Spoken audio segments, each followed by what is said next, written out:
हमारी सरकार ने अपना वर्ष 2022-23 का बजट आज विधानसभा में, यह बजट प्रदेश की 25 करोड़ जनता की भावनाओं के अनुरूप प्रदेश के समग्र विकास को ध्यान में रखकर के गांव, गरीब, किसान, नौजवान, महिलाएं, श्रमिक और समाज के प्रत्येक तबके को ध्यान में रख करके बनाया गया। आदरणीय प्रधानमंत्री जी के नेतृत्व में, उनके मार्गदर्शन में लोक कल्याण संकल्प पत्र भावनाओं के अनुरूप देश की सबसे बड़ी आबादी का राज्य उत्तर प्रदेश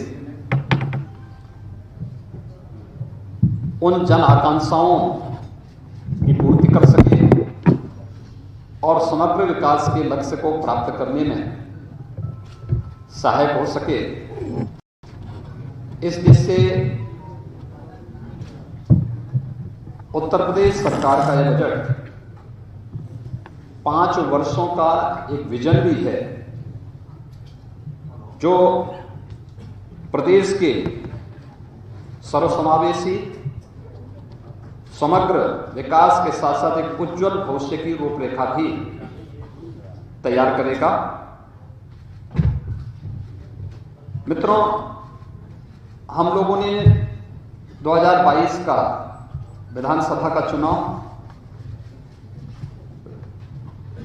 के पूर्व एक लोक कल्याण पत्र जारी किया था। ये लोक कल्याण संकल्प पत्र में कुल 130 घोषणाएं,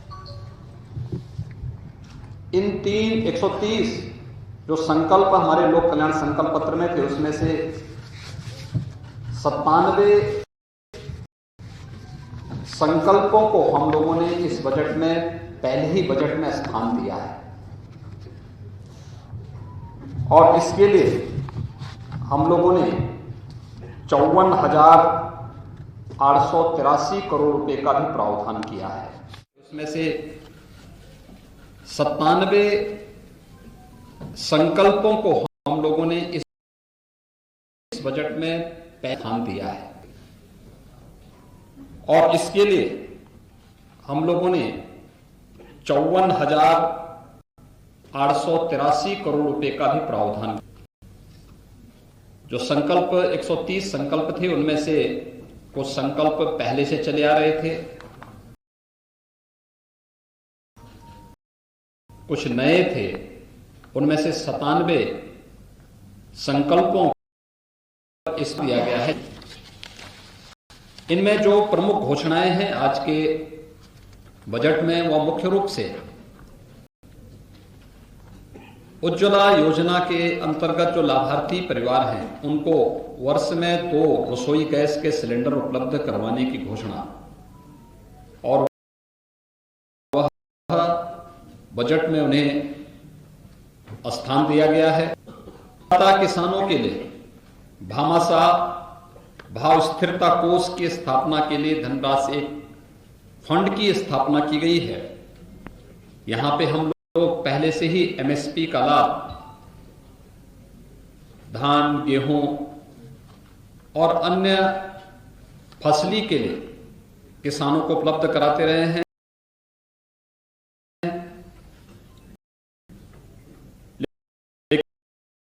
लेकिन आलू, टमाटर, प्याज प्रकार इस बजट में हम लोगों ने अपने अन्नदाता किसानों को राहत देने के लिए स्थापना के लिए भी की है।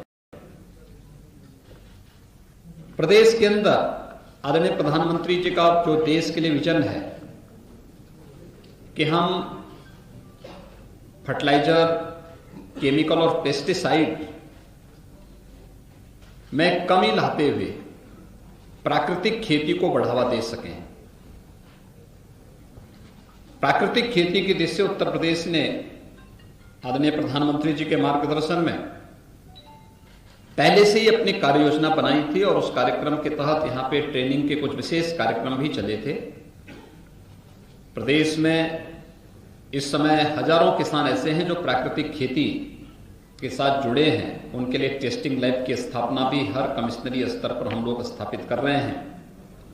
लेकिन अगले 5 वर्ष के लिए संपूर्ण बुंदेलखंड को प्राकृतिक खेती योजना के साथ जोड़ने की कार्रवाई को भी हम लोगों ने इस योजना में लिया है। इससे पहले गंगा जो 5-5 किलोमीटर के दायरे के क्षेत्र हैं, भारत सरकार के साथ मिलकर के इस कार्य योजना को हम आगे बढ़ा रहे हैं। लोक कल्याण संकल्प पत्र में एक और घोषणा हम लोगों ने की थी, वह थी किसानों के लिए सिंचाई की योजना की व्यवस्था अगले 5 वर्ष के अंदर यानी 0 तक पहुंचाना, फ्री में उन्हें सिंचाई की सुविधा उपलब्ध हो सके।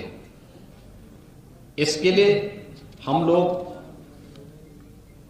पीएम कुसुम योजना के अंतर्गत निःशुल्क उपलब्ध कराने की कार्रवाई को आगे बढ़ा रहे हैं। 15,000 से अधिक सोलर पैनल की कार्रवाई को इस वित्तीय वर्ष में हम लोगों ने इस बजट का हिस्सा बनाया है, जिसका लाभ हमारे अन्नदाता किसानों को प्राप्त होगा। इसके अलावा प्रदेश के अंदर हम लोगों ने जो अन्नदाता किसानों की दृष्टि से अन्य जो तमाम घोषणाएं की हैं, जो इस बजट में हम लोगों ने इसे स्थान दिया है, जो प्रस्ताव दिए हैं, उसमें एमएसपी का लाभ हमारे अन्नदाता किसानों को प्राप्त हो सके, इसके लिए बजट का प्रावधान सिंचाई की अवशेष परियोजनाओं को आगे बढ़ाने के साथ ही 1,000 करोड़ रुपए की लागत से लघु सिंचाई की परियोजनाओं को पूरा करने के लिए भी एक विशेष प्रावधान इसमें दिया गया है। निषाद राज बोर्ड सब्सिडी योजना के अंतर्गत नाविकों के लिए नाव खरीद के लिए 40% तक सब्सिडी उपलब्ध करवाने की भी योजना हम लोगों ने इसके साथ ली है।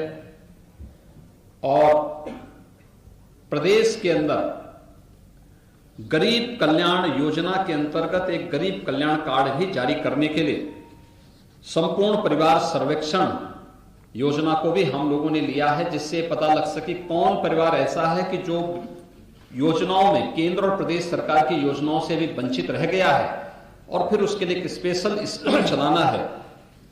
दूसरा, प्रदेश के अंदर रोजगार के सृजन और स्वरोजगार के सृजन के लिए हर परिवार का एक व्यक्ति सरकारी नौकरी, रोजगार या स्वतः रोजगार के साथ जुड़े, इसके सब को भी हम इस बजट में स्थान दिया है। एमबीबीएस और पीजी की सीटें पिछले 5 वर्षों के अंदर प्रदेश के अंदर दुगनी हुई हैं।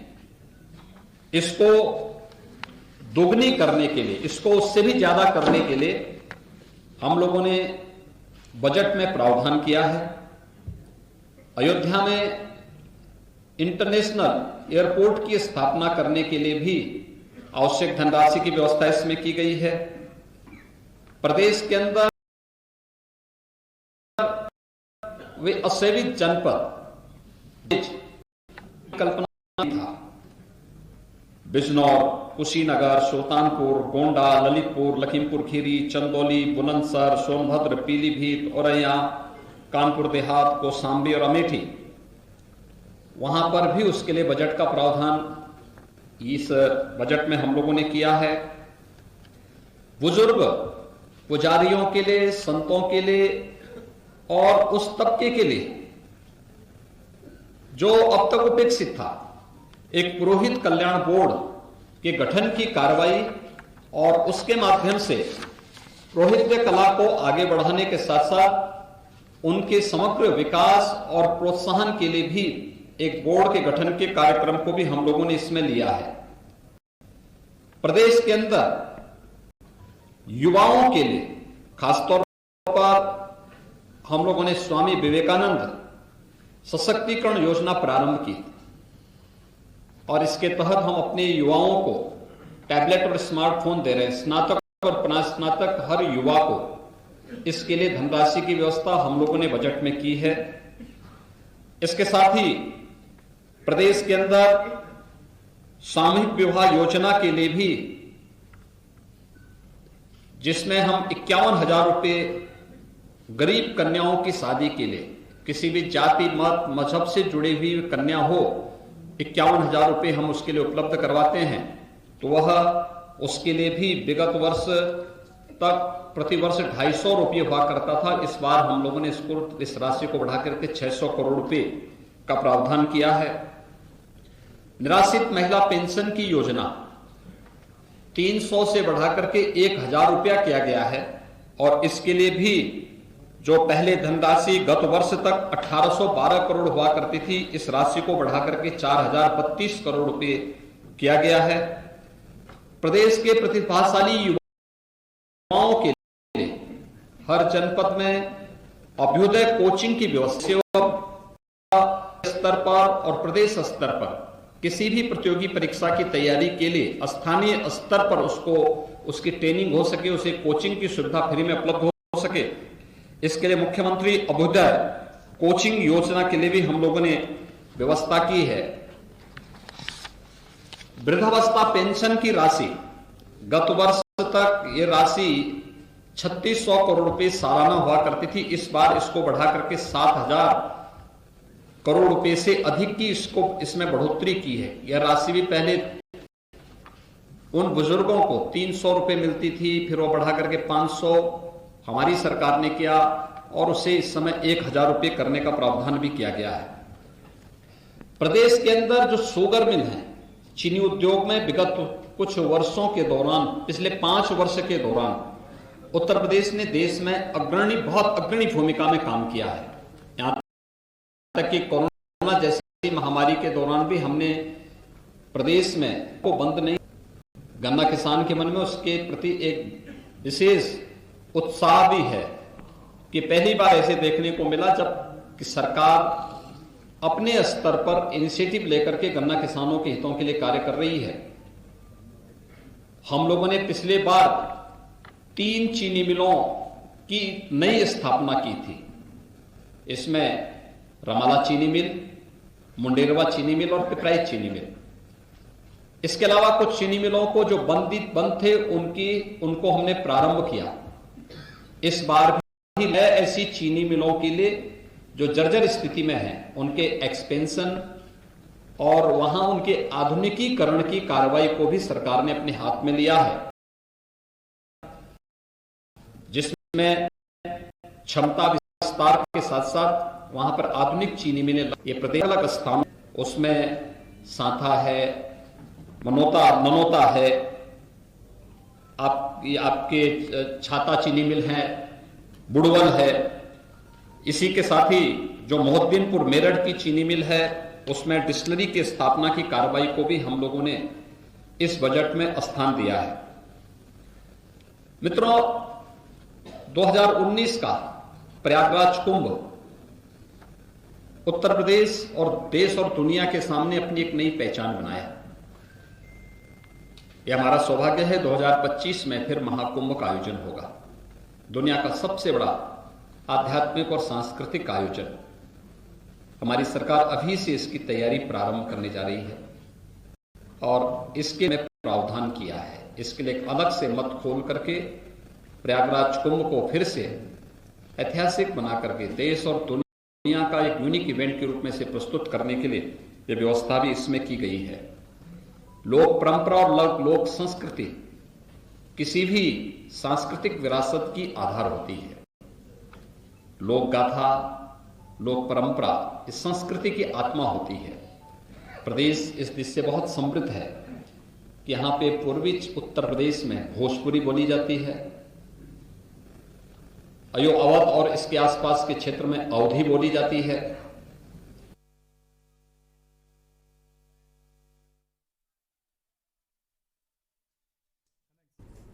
तो अभी आप सुन रहे थे सीएम योगी आदित्यनाथ को, जिन्होंने बजट के बारे में चर्चा की और बजट के बारे में जानकारी देते हुए कहा है कि उनके इस बजट में हर तबके को ध्यान में रखा गया, गरीबों को ध्यान में रखकर ही बजट पेश किया गया है, किसानों को भी ध्यान में रखा गया है।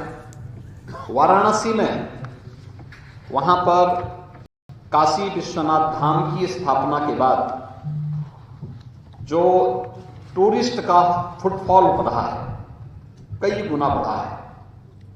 प्रतिदिन श्रद्धालु बाबा विश्वनाथ मंदिर में दर्शनार्थ आ रहा है। काशी और उसके आसपास के क्षेत्र में प्रधानमंत्री जी के विजन के अनुरूप समग्र विकास को देख करके होता है। वाराणसी में श्रद्धालुओं और यात्रियों के लिए, स्थानीय नागरिकों की सुविधा के लिए प्रतिदिन 1 लाख श्रद्धालु बाबा मंदिर में दर्शनार्थ आ रहा है। काशी और उसके आसपास के क्षेत्र में प्रधानमंत्री जी के विजन के अनुरूप समग्र विकास को देख करके अभिभूत होता है। वाराणसी में सड़क के लिए, स्थानीय के लिए रोपवे के निर्माण के साथ ही मेट्रो के निर्माण के कार्रवाई का भी प्रावधान गोरखपुर, वाराणसी, झांसी, मेरठ, इस सिटी में भी हम लोगों ने मेट्रो परियोजना के लिए भी, प्रयागराज, यहां पर मेट्रो परियोजना के लिए भी धनराशि की व्यवस्था हम लोगों ने की है।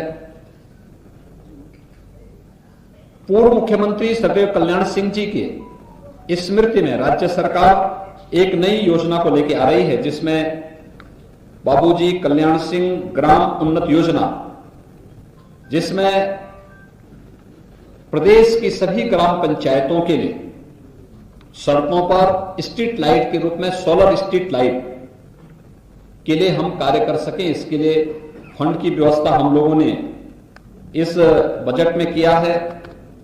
इसके अलावा प्रदेश के अंदर तमाम अन्य स्थानों पर, प्रतापगढ़, अलीगढ़, प्रयागराज, महोबा में नए औद्योगिक स्टेट वहां पे स्थापित करने के लिए, अयोध्या में सेपेट केंद्र के भवन निर्माण के लिए, प्रयागराज में ऊनी धागा उत्पादन केंद्र की स्थापना के लिए भी इस बजट में प्रावधान किया गया है। महर्षि वाल्मीकि के सांस्कृतिक केंद्र के रूप में लालापुर चित्रकूट को, निषादराज गोय सांस्कृतिक केंद्र श्रृंगवेरपुर को, संत रविदास संग्रहालय और सांस्कृतिक केंद्र वाराणसी और संत तुलसीदास जी की पावन भूमि राजापुर के सुंदरीकरण और विकास के कार्यक्रम को भी हम लोगों ने इस बजट में स्थान दिया है। प्रदेश के हम लोगों ने विगत 2 वर्षों के अंदर इसके अंदर और दुनिया ने कोरोना महामारी को झेला है। कोरोना महामारी के दौरान हमारे सामने जो सबसे बड़ा चैलेंज था, शिक्षा के बारे में, शिक्षा भी जो प्रभावित होने वाले क्षेत्र थे उनमें से एक था। इसके लिए महाविद्यालय स्तर पर, माध्यमिक स्तर पर और बेसिक शिक्षा स्तर पर हम शिक्षा के आधुनिकीकरण की तरफ भी जा सकें, टेक्नोलॉजी का उपयोग कर सकें। महाविद्यालयों में स्मार्ट क्लासेस के लिए भी धनराशि की व्यवस्था इस बजट में हम लोगों ने यहां पर विशेष रूप से किया है। असेवित मंडलों में राज्य विश्वविद्यालयों की स्थापना का प्रावधान बजट में किया गया है। युवा कल्याण विभाग के द्वारा ग्रामीण क्षेत्रों में स्टेडियम के निर्माण और मिनी स्टेडियम के निर्माण की कार्रवाई, उनके रक्षण, अनुरक्षण और उनके उपकरण आदि की व्यवस्था भी बजट में किया गया है। 1000 करोड़ रुपए की जो सिंचाई, लघु सिंचाई परियोजना की धनराशि की व्यवस्था, बेटी और बेटे भेदभाव न हो। अपने पहले कार्यकाल में मुख्यमंत्री कन्या सुमंगला योजना चलाई थी। मुझे प्रसन्नता है कि 12,68,000 से अधिक बेटियां इस योजना से लाभान्वित हो रही हैं। उनकी इस योजना को और भी अच्छे ढंग से आगे बढ़ाने के लिए और अधिक से अधिक बेटियां इसका लाभ ले सकें, इसके लिए भी मुख्यमंत्री कन्या सुमंगला योजना के लिए धनराशि का प्रावधान हम लोगों ने बजट में किया है। दिव्यांगजन कल्याण योजना के अंतर्गत दिव्यांग जनों की पेंशन की राशि, जो पहले उन्हें 300 रुपए पेंशन मिलती, से 500 रुपए किया और फिर 1000 रुपए करते हुए जो व्यवस्था की थी उसके अंतर्गत भी 720 करोड़ रुपए का प्रावधान दिव्यांग जनों के पेंशन की राशि के लिए विशेष रूप से किया गया है। खेल कूद पर दिशा में प्रोत्साहित करने के लिए प्रदेश सरकार ने एक कॉर्पस फंड की स्थापना की है। एकलव्य क्रीड़ा कोष की स्थापना, इसका भी प्रस्ताव हम लोगों ने बजट में किया है और मुझे विश्वास है कि खेलो इंडिया खेलों के तहत इसको जोड़ते हुए हम प्रदेश के ग्रामीण क्षेत्र के साथ साथ शहरी क्षेत्रों में भी खेल कूद की प्रतियोगिताओं को आगे बढ़ाने के लिए, लोकता को आगे बढ़ाने में प्रधानमंत्री जी की मंशा के अनुरूप हम लोग प्रदेश को अच्छी खेल प्रतिभाओं को देने में सफल होंगे। वन प्रोडक्ट ने इसके बारे में लोगों की सोच को बदला है और प्रदेश की सोच को बदलते हुए हमने वन डिस्ट्रिक्ट वन प्रोडक्ट की योजना ने परंपरागत उद्यम को प्रोत्साहित करने, स्थानीय स्तर पर रोजगार के सृजन को बढ़ाने और लोगों को स्थानीय स्तर पर ही तमाम प्रकार से रोजगार उपलब्ध कराने में काफी बड़ी मदद की है। हमने बजट में इसका प्रावधान किया है। 63 करोड़ 75 लाख रुपए का प्रस्ताव बजट में ओडीओपी योजना के लिए किया गया है। मुख्यमंत्री युवा स्वरोजगार योजना के लिए भी प्रदेश के युवाओं को स्वयं का स्टार्टअप स्थापित करने, अपना उद्यम स्थापित करने के लिए प्रोत्साहित करने के लिए भी 125 करोड़ रुपए का प्रावधान हम लोगों ने बजट में किया है। विश्वकर्मा श्रम सम्मान योजना के लिए भी 112 करोड़ 50 लाख रुपए बजट में प्रावधान किया गया है। प्रदेश के इंफ्रास्ट्रक्चर डेवलपमेंट का भी व्यवस्थाएं बजट में की गई हैं, चाहे वह बुंदेलखंड एक्सप्रेसवे, को लिंक एक्सप्रेसवे हो और जितने भी एक्सप्रेसवे हैं, इन सब पर औद्योगिक गलियारों के विकास के साथ साथ इन कार्यक्रमों को आगे बढ़ाने प्रदेश के 18 कमिश्नरी में श्रमिकों, कोविड कालखंड के दौरान अनाथ हुए बच्चों या फिर उन सभी बच्चों के लिए जो अनाथ हो चुके हैं, जिनका कोई भी लीगल अभिभावक नहीं है, उन बच्चों के लिए अटल आवासीय विद्यालय हमारे वर्तमान में निर्माणाधीन है। नए सत्र में हम उन्हें संचालित करेंगे, इसके लिए भी प्रावधान हम लोगों ने यहां पर किया है। बुंदेलखंड में general Bipin Rawat defence and industrial corridor के विकास का प्रस्ताव भी हम लोगों ने, इसके लिए भी 400 करोड़ रुपए की धनराशि का प्रस्ताव हम लोगों ने किया है।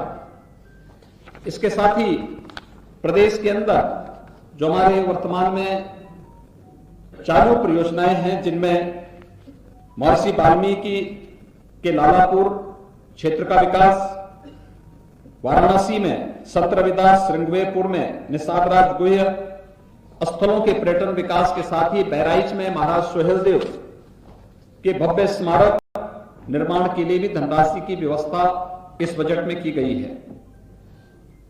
बाबा साहब डॉक्टर भीमराव अंबेडकर स्मारक और सांस्कृतिक केंद्र की स्थापना लखनऊ में चल रही है। इसको समय से पूरा करना और साथ साथ इसके कुशल संचालन के लिए भी धनराशि की व्यवस्था बजट में की गई है। जल जीवन मिशन के अंतर्गत हर घर नल योजना ग्रामीण क्षेत्र के साथ साथ शहरी क्षेत्रों में भी लागू हो सके। ग्रामीण क्षेत्र में हम लोगों ने पहले चरण में बुंदेलखंड और बिंद क्षेत्र को लिया है। जापानी इंसेफ्लाइटिस, एक्यूट इंसेफ्लाइटिस, कालाजार, आर्सेनिक और फ्लोराइड प्रभावित क्षेत्रों के अलावा डार्क जोन वाले ब्लॉक, खारा पानी वाले क्षेत्र और अब उन सभी गांवों में जहां पे शुद्ध पेयजल की आपूर्ति नहीं हो पा रही है, उन सभी को हम लोगों ने इसके साथ जोड़ा है और इसके लिए पर्याप्त धनराशि की गई है। साथ ही शुद्ध पेयजल की आपूर्ति हो सके, अमृत योजना के अंतर्गत इसका प्रावधान भी बजट में किया गया है।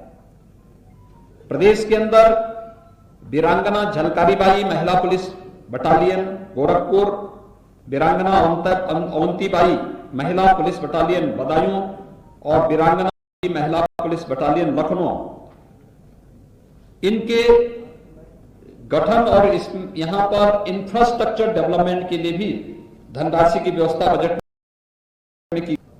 इसके अलावा सेफ सिटी मिशन के अंतर्गत प्रदेश में भी अलग से हम व्यवस्था चला सकें।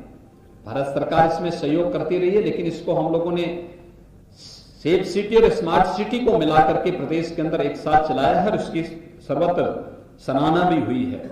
ये सभी कार्यक्रम हम लोगों ने प्रदेश के 8 मंडलों में Azamgarh, Basti, Chitrakoot Dham, Devipatan, Mirzapur, Prayagraj anti corruption organisation unit की स्थापना के लिए भी पर्याप्त धनराशि की व्यवस्था की है और प्रयागराज में नेशनल लॉ यूनिवर्सिटी की स्थापना के लिए भी धनराशि की व्यवस्था हम लोगों ने इस बजट में की है।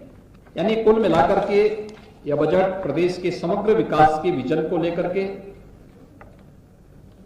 प्रदेश के आगामी 5 वर्षों के एक सर्वसमावेशी और समग्र विकास को ध्यान में रख करके तैयार किया गया एक विजन डॉक्यूमेंट के रूप में हम लोगों ने आज यहां पे प्रस्तुत किया है। और यह बजट उत्तर प्रदेश की 25 करोड़ जनता की जन आकांक्षाओं के अनुरूप प्रदेश के गांव, गरीब, किसान, नौजवान, महिलाएं और समाज के प्रत्येक तबके के हितों के लिए कार्य करने में सफल होगा, उसकी आधारशिला स्थापित करेगा।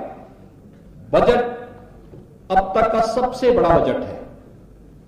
मित्रों, मुझे बताते हुए प्रसन्नता है कि बजट जब 15-16 में प्रदेश के अंदर बजट प्रस्तुत हुआ था वह 3 लाख करोड़ के आसपास था। 3,02,687 करोड़ रुपए का था। और इस बार जब हम बजट प्रस्तुत कर रहे हैं, यह बजट 6,15,518 करोड़ 97 लाख का है। यानी बजट का दायरा दोगुने से ज्यादा हुआ है, जबकि विगत 5 वर्ष के अंदर 2 वर्ष हमारे कोविड प्रबंधन में व्यतीत हुए हैं। बजट में जो सबसे महत्वपूर्ण बात यह है कि बजट के दायरे को बढ़ाने के लिए हमने प्रदेश के अंदर राजस्व भी बढ़ाया है। और राजस्व को हम लोगों ने किस रूप में बढ़ाया है? अगर मैं जीएसटी, वैट आदि की बात करूं तो 2017 के पहले प्रदेश के अंदर या देश के अंदर जीएसटी नहीं था। वन नेशन वन टैक्स 2017 जुलाई 2017 में लागू हुआ, लेकिन उससे पहले सेल टैक्स और वैट था। उस समय प्रदेश में सेल टैक्स और वैट से जो धनराशि प्राप्त होती थी वो मात्र 51,000 करोड़ रुपए प्राप्त होती, 51,800 करोड़ रुपए प्राप्त होती थी। कोविड-19 के बाद हम लोगों के अमूल्य खर्च हुए, प्रबंधन में खर्च हुए, लोगों की इनकम पे असर पड़ा, कई लॉकडाउन के कारण व्यापार पर असर पड़ा, अर्थव्यवस्था पर उसका बुरा असर पड़ा, लेकिन उस सब के बावजूद हम इसके दायरे को बढ़ाने में लगभग 90,000 करोड़ रुपए तक पहुंचाने में हमें सफलता प्राप्त हुई। इतना रेवेन्यू हम लोगों ने कलेक्शन किया। एक्साइज में उत्तर प्रदेश में कुल 14,273 करोड़ रुपए प्राप्त हुए थे 16-17 में, और इस समय हम लोग 21-22 में इसे 36,231 करोड़ से अधिक पहुंचाने में हमें सफलता प्राप्त हुई। ऐसे स्टैंप एंड रजिस्ट्रेशन में 11,564 करोड़ रुपए से बढ़ाकर के हम लोगों ने 68 लाख रुपए तक पहुंचाने में हमें सफलता प्राप्त हुई।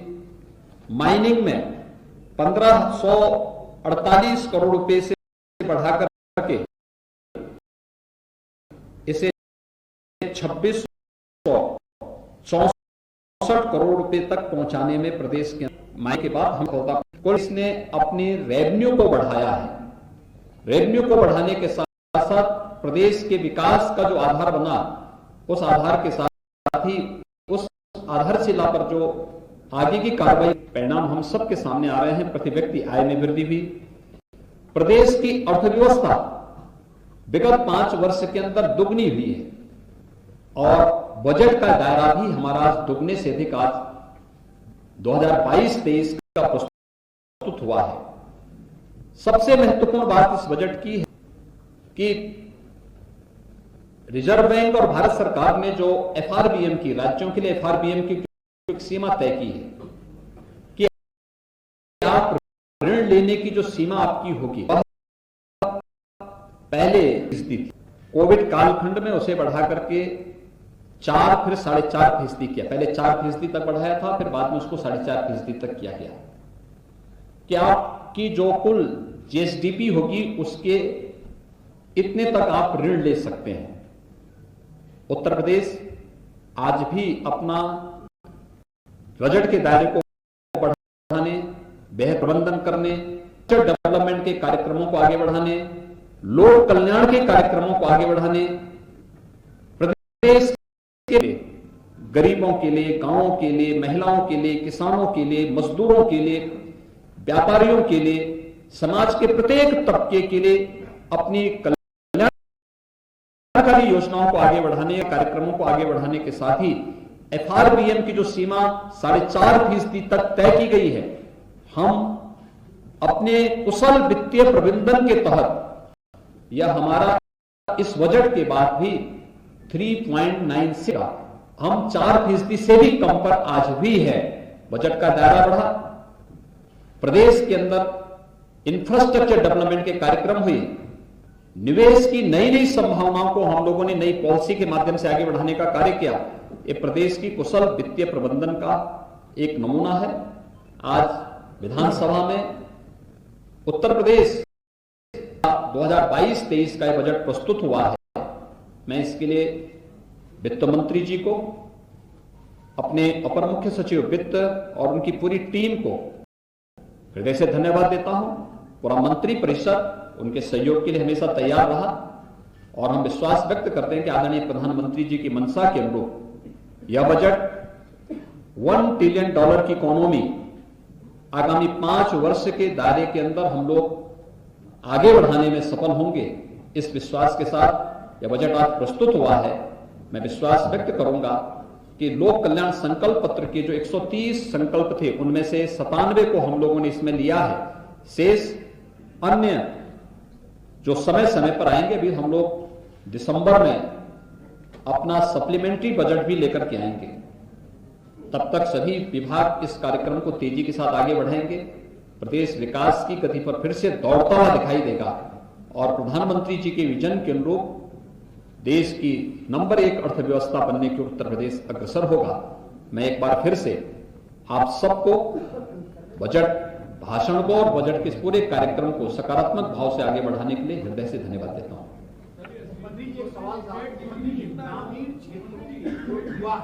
इस समय हमारी जो है 20,48,000 करोड़ रुपए से अधिक की है। कोविड के दौरान ये प्रभावित हुई थी, लेकिन फिर भी अच्छी दिशा में आगे बढ़ रही।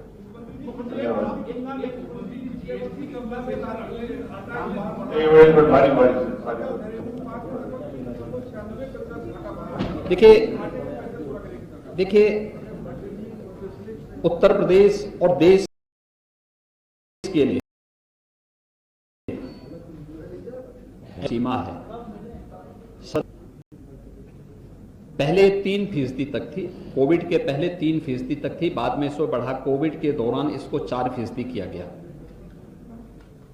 तमाम राज्यों ने मांग की थी कि सब इसको अर्थव्यवस्था पर कोविड का बुरा असर पड़ा है, इसलिए इसको 4.5-5% तक मांग की थी। भारत सरकार ने इसको व्यापक विचार विमर्श के बाद 4.5% किया। जब एफआरबीएम की सीमा 3% थी, उत्तर प्रदेश का बजट जो भी आता था वह 3% के अंदर ही आता था। हमारा राजकोषीय घाटा जो भी होता था वह की लिमिट के अंदर ही होता था और 2.96-97 के आसपास हमारा होता था। हम लोग उसके अंदर ही इसको करते थे। व्यवस्था पर जो विपरीत असर पड़ा था वह यूपी भी उसमें था, क्योंकि यूपी तो सर्वाधिक बड़े राज्यों में, सबसे बड़े राज्यों में है। यूपी की जितनी आबादी है उतनी आबादी देश के किसी भी राज्य की, जो सबसे बड़ा राज्य है आबादी की दृष्टि से, उसकी यूपी से आधी आबादी है। तो स्वाभाविक रूप से यूपी ने अपने यानी प्रदेश आदरणीय प्रधानमंत्री जी के मार्गदर्शन में कुशल वित्तीय प्रबंधन का उदाहरण भी प्रस्तुत किया।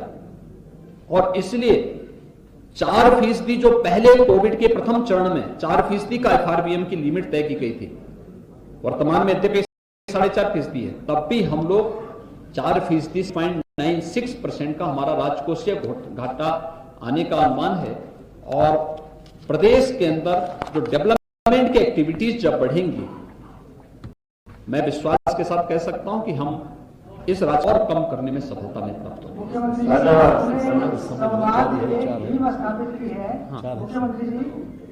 आपने संवाद के समाधान ये स्थापित की, जिसका प्रभाव देखने को मिला। जो लाउड स्पीकर वगैरह के कार्यक्रम चले थे, समाधान से आपने इसका संवाद शुरू किया। एक जन समस्या, जिले की जन समस्या जो होती है, वो भी एक मुद्दा बहुत गंभीर होता है। तो ये समाधान का जो विस्तार है, संवाद का जो विस्तार वो है, उसको आप लोकतंत्र की सबसे बड़ी ताकत होती है संवाद,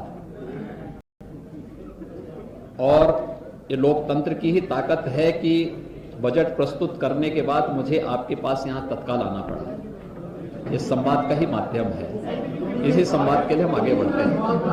ग्रामीण क्षेत्रों में जो युवा है वो स्वरोजगार की दशा में स्वावलंबी हों, उनके लिए सरकार कोई बजट में प्रावधान की है? बजट में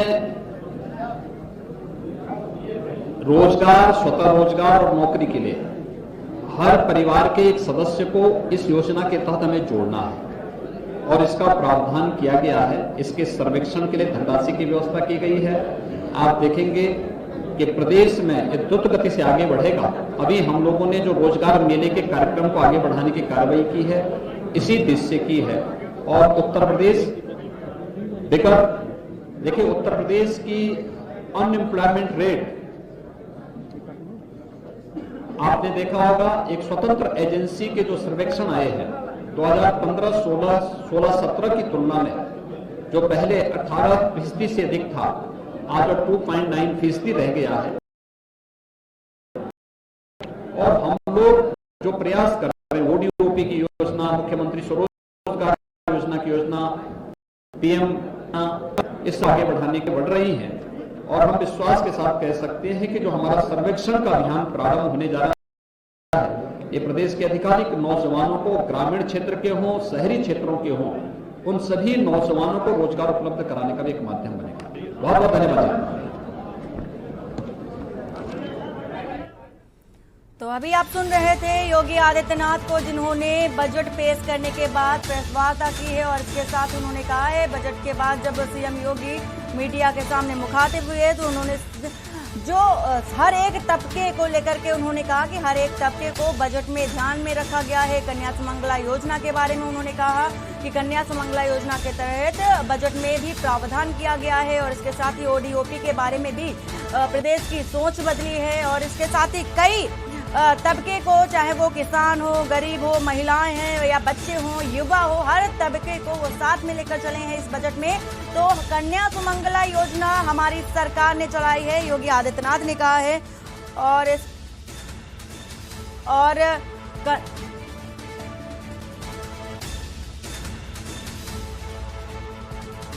तो अभी ओडीओपी के बारे में प्रदेश की सोच बदली है। और इसके साथ ही आपको ये भी बता दें कि योगी आदित्यनाथ ने प्रेस वार्ता के दौरान कहा कि जो भी चीनी मिलें बंद चल रही थी, उन्होंने दोबारा से शुरू करवाया है। जिनकी हालत बेहद ही जर्जर अवस्था में हो चुकी थी, उन्होंने फिर से निर्माण कराया है। और इसके साथ ही उन्होंने कहा है कि जो अन्नदाता किसान हैं उनके लिए राहत कोष बनाने का भी ऐलान किया है। और इसके साथ ही कई अहम बिंदुओं को लेकर के, कई अहम पहलुओं को लेकर के योगी आदित्यनाथ ने प्रेस वार्ता की है बजट के बाद। और सुरेश खन्ना जो कि वित्त मंत्री है, उन्होंने बजट पेश किया है। और हर तबके को ध्यान में रखकर ये पहला बड़ा बजट पेश किया गया है। तो कन्या सुमंगला योजना हमारी सरकार ने चलाई है, यूपी सरकार ने कहा है। और इसके साथ ही आपको ये भी बता दें कि प्राकृतिक खेती को बढ़ावा देने की भी बात योगी आदित्यनाथ कहते नजर आए प्रेस वार्ता के दौरान। उन्होंने कहा क्षेत्रों में प्राकृतिक खेती को बढ़ावा देने के लिए वो एक परियोजना बनाएंगे। उसके साथ ही बजट में भी इसका प्रावधान किया गया है। और गंगा के किनारे लगभग 5 किलोमीटर के दरमियान भी प्राकृतिक खेती को लेकर के